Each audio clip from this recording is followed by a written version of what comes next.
नज़र पॉइंट के साथ हुसैन दानिश।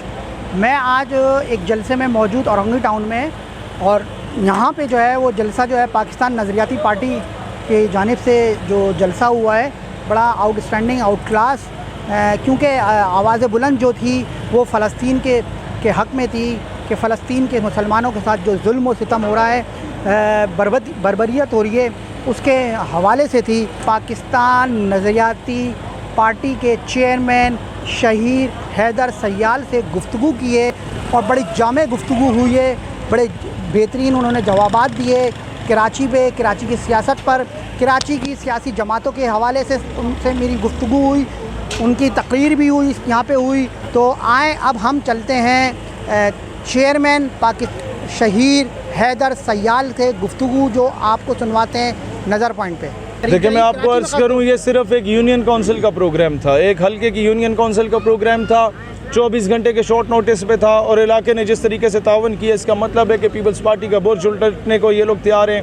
ये लोग MQM के महाजर कार्ड को नज़रअंदाज कर चुके हैं, उसको जो जिस तरीके से MQM ने महाजर कार्ड खेला और उनके ज़मीर का सौदा किया और नवाज़ शरीफ की जाके गोद में बैठ गई, और अमेरिका के कहने पे जो हुकूमत टूटी उसमें जाके बैठ गई। कराची की अवाम ने उसे मुस्तरद किया, कराची की अवाम ने पाकिस्तान तोड़ के उधर तो इधर हम का नारा लगाने वालों को मुस्तरद किया, कराची की अवाम ने मज़हब के व्यापारियों को मुस्तरद किया। कराची की अवाम आज चाहती है कि नौजवान की आदत आए, पाकिस्तान नज़रियाती पार्टी आए, और इनसे आप एक एक बंदे से जाके किसी से भी पूछ लें, कोई बिरयानी की प्लेट में लाया हुआ बंदा नहीं है, किसी को 500,000 रुपये दे कर नहीं लाया गया, या छोटे छोटे बच्चे से भी पूछ ले तो आपको नज़रिया पाकिस्तान का हकीकी मतलब बता सकता है। इंशाअल्लाह ताला आपको नज़र आएगा पाकिस्तान को, हम वो पाकिस्तान देखना चाहते हैं जिसके फ़ैसले पाकिस्तान के अंदर हों।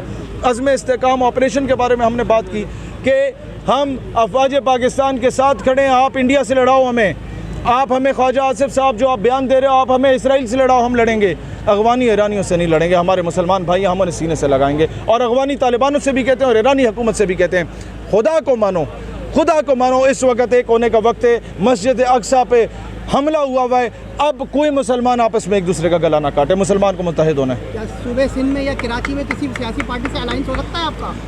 हम एक चीज़ वाज़े करना चाहते हैं, हम अपना नज़रिया सबके सामने रखेंगे, हमारे दरवाजे सारे जमातों और उनकी क़यादत के लिए खुले हैं, आएँ हमारे नज़रिए से एग्री करते हैं तो एक पेज पे बैठ सकते हैं। सिंध पे नहीं लगे, जेबों पे लगे, यही पूछना चाह रहा हूँ, जेबों पे लगे, जेबों पे लगे। सर, 5,000 अरब मैं आपको अर्ज़ करूँ, कराची कार्ड खेल के कराची के नाम पे बजट लेके इनकी जेबों में जा रहा है। जिन जिन के पास साइकिलें नहीं होती थी, 6-6 प्राडो गाड़ियों में घूम रहे हैं, इन लोगों ने अपनी जायदादें मुल्क से बाहर बनाई हुई हैं। और मैं आज ये भी सवाल करना चाहता हूँ कि ये इस हद तक ग़ुलाम लोग हैं हमारे ऊपर। फैसल वाडा ने कहा था इमरान खान के दौर में कि 1 लाख नौकरियाँ आने लगी हैं कराची साहिल समंदर के किनारे पे, तेल के रिज़र्व दरियाफ्त हुए हैं। ईरान में एक धमाका होता है और उसके बाद वो नौकरियाँ गायब हो जाती है, तेल के रिज़र्व गायब हो जाते हैं, ये क्या मामला होता है?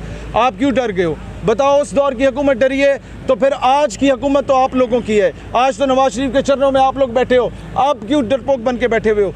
हम लोग सिर्फ ये चाहते हैं कि मेरे पाकिस्तान को इस काबिल बनाओ कि इसके फ़ैसले इस रियासत पाकिस्तान के अंदर हों, इस पाकिस्तान के फ़ैसले अमेरिका ना करे, इस पाकिस्तान के फ़ैसले चीन या रूस ना करे, इस पाकिस्तान के फ़ैसले पाकिस्तान करें। जो PTI इमरान खान के साथ हो रहा है, बानी के साथ, उस पर आप क्या करें? PTI के साथ जो कुछ हो रहा है, जितने केसेस हैं, मैं कहता हूँ उसने करप्शन की है, करप्शन का चार्ज लगाओ, उसने कोई मुल्क से गद्दारी बेवफाई की है, उसका चार्ज लगाओ। लेकिन अगर तुम्हें कुछ नहीं मिला उसके खिलाफ और सिर्फ इद्दत के केस पे, निकाह के केस पे लेके तुम लोग बैठ गए हो और इस मामले में तुम लोग रोना रो रहे हो, तो फिर उससे सुलह कर लो और उससे जाके माफ़ी मांग लो कि महाराज तुम जीत चुके हो, हम हार चुके हैं। ये बुज़दिलों और बेगैरतों का शेवा होता है कि आप किसी के घर में घुस के उसकी बेगम के मामले को अदालतों में जाके उछालें, हम इसकी कभी तायद नहीं करेंगे। मैं आपसे कहता हूँ, पाकिस्तान नज़रियाती पार्टी का मौक़िफ़ है कि हमने कभी अपने स्टेज पे आज बेनज़ीर इनकम सपोर्ट प्रोग्राम के ख़िलाफ़ भी जब बात की तो शहीद मोहतरमा का नाम अदब से लेके किया। हम कहते हैं कि ये मर्दों की जंग है, इस पे जड़ों की जंग, जड़ा बन के मर्द बन के लड़ा जाए, यहाँ औरतों का ना घसीटा जाए। मैं अपनी पार्टी के हर कारकुन से कहता हूँ कि किसी भी सियासी जमात का मामला हो, उनकी माँ बहन बेटी हमारी माँ बहन बेटी है। ये फ़र्क है पाकिस्तान नज़रियाती पार्टी की तरबियत में और बाकी जमातों में। आफाक अहमद महाजिर का नाम लेके 130 साल से चल रहे हैं, मगर कोई वाज़ेह पोजीशन। आफाक अहमद साहब बड़े लॉजिकल ग्राउंड्स पर बात करते हैं, मैं उनसे कहता हूँ आएँ हमारे साथ दें। पलेजो साहब से कहता हूँ सूबाई सियासत से निकलें, कौमी सियासत में आए हमारा साथ दें। जो काबिल पढ़े लिखे लोग हैं अपनी कौम परस्तियों से निकलें, वतन परस्ती पे आएँ, इस्लाम परस्ती पे आएँ और हकीकी मायनों में पाकिस्तान के दिफा के लिए आएँ। आप लोगों का टैलेंट ज़ाया हो रहा है, इसको कभी भी यहाँ की पीपल्स पार्टी आगे नहीं आने देगी। आप लोग इसी तरीके से चीखते चिल्लाते रहेंगे।